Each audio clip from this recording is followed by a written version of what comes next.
پاکستان کے وزیر خزانہ جناب اسحاق ڈار نے حامد میر کو انٹرویو دیتے ہوئے اپنی حکومت کی ایکسچینج ریٹ کی پالیسی کے بارے میں کچھ اس طرح سے بتایا۔ اس وقت جو ویلیو ہے وہ اس کی ریئل افیکٹو ایکسچینج ریٹ نہیں ہے۔ میں نے سب کیلکولیشنز کی ہوئی ہیں، نمبر 1۔ نمبر 2، اسحاق ڈار صاحب یہ کہہ رہے ہیں کہ پاکستان کے اندر ڈالر کا جو ریٹ ہے وہ ریئل افیکٹو ایکسچینج ریٹ یا جس کو عام الفاظ میں ریئر کہا جاتا ہے اس سے ڈٹرمن نہیں ہوگا۔ ریئل افیکٹو ایکسچینج ریٹ بنیادی طور پہ کسی بھی ملک کی دوسرے ممالک کے ساتھ ٹریڈ کرنے کے بعد جو اس کی کرنسی کی ویلیو بنتی ہے اس سے ڈٹرمن ہوتا ہے۔ اس کو کیلکولیٹ کرنے کا ایک فارمولا ہے جس میں ایک real effective exchange rate determine کیا جاتا ہے۔ اس افیکٹو ایکسچینج ریٹ میں کسی بھی دوسرے ٹریڈنگ پارٹنر کے ساتھ آپ کتنی گڈز ایکسچینج کر سکتے ہیں اس کو کیلکولیٹ کیا جاتا ہے، اور پھر دوسرا نامینل ایکسچینج ریٹ ڈٹرمن کیا جاتا ہے جو کہ عموماً ٹی وی بتایا جاتا ہے کہ پاکستانی روپے کے بدلے میں کتنے ڈالر مل سکتے ہیں۔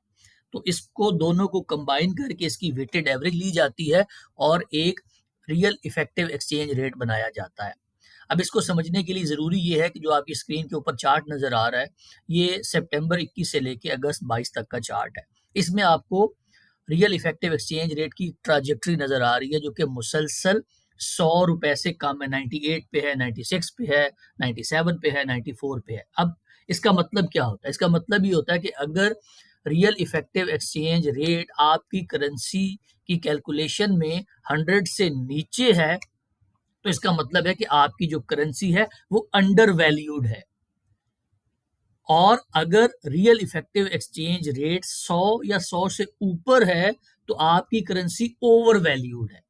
اب اوور ویلیوڈ کرنسی کا الزام ہمیشہ سے اسحاق ڈار کے اوپر لگایا جاتا ہے۔ تو اب ہم دیکھتے ہیں کہ جو ریئر کا ٹول ہے ایکسچینج ریٹ کو کیلکولیٹ کرنے کا، اس کے حساب سے اگر ہم پاکستان کا پچھلے 10 سال کا ڈیٹا اس پہ لانے کی کوشش کریں تو آپ کو لگے گا یہ کہ 2013 میں یہ ایگزیکٹلی 100 کے اوپر تھا،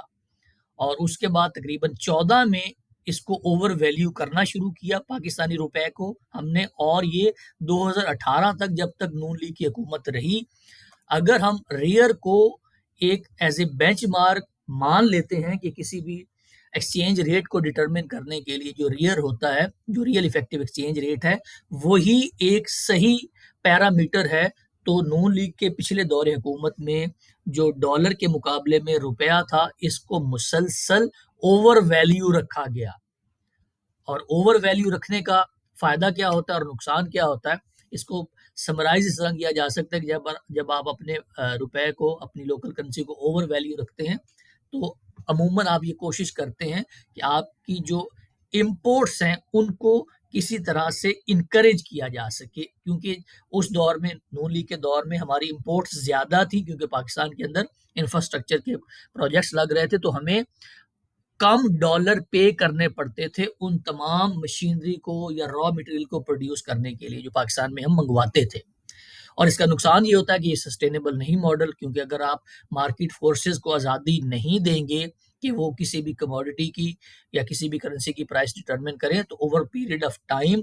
چونکہ آپ انٹروین کر رہے ہیں انٹو دا مارکیٹ تو وہ مارکیٹ افیکٹو نہیں ہوگی، اور افیکٹو نہیں ہوگی تو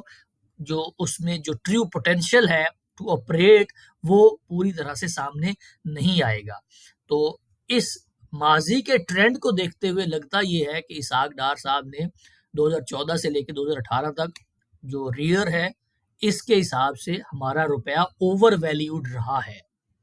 تو اسحاق ڈار کی واپسی کے بعد ہو سکتا ہے کہ یہ ٹرینڈ دوبارہ ہمیں نظر آئے، اور اوور ویلیوڈ روپے کا مطلب یہ ہوگا جو کہ اسحاق ڈار صاحب نے بات کی بھی اس انٹرویو میں، وہ یہ ہوگا کہ ہمارا ڈالر کے مقابلے میں روپیہ مزید مستحکم ہوتا جائے گا اور ہو سکتا ہے 200 سے نیچے بھی آ جائے۔ اور یہی ہوا تھا اس وقت بھی جب 2013 سے لے کے 2018 تک کی حکومت تھی کہ ہمارا روپیہ ڈالر کے اگینسٹ مسلسل اچھا پرفارم کرتا رہا، اسٹرانگ فوٹنگ کے اوپر رہا۔ اب اس کا جو ڈائنامکس کو سمجھنا ہے کہ کرنسی کی اوور ویلیو ہونا اور انڈر ویلیو ہونا، اس کے ہماری اوور آل اکانومی کے اوپر کیا کیا امپیکٹس پڑتے ہیں، تو ان کے بارے میں انشاءاللہ نیکسٹ ویڈیو میں بات کریں گے۔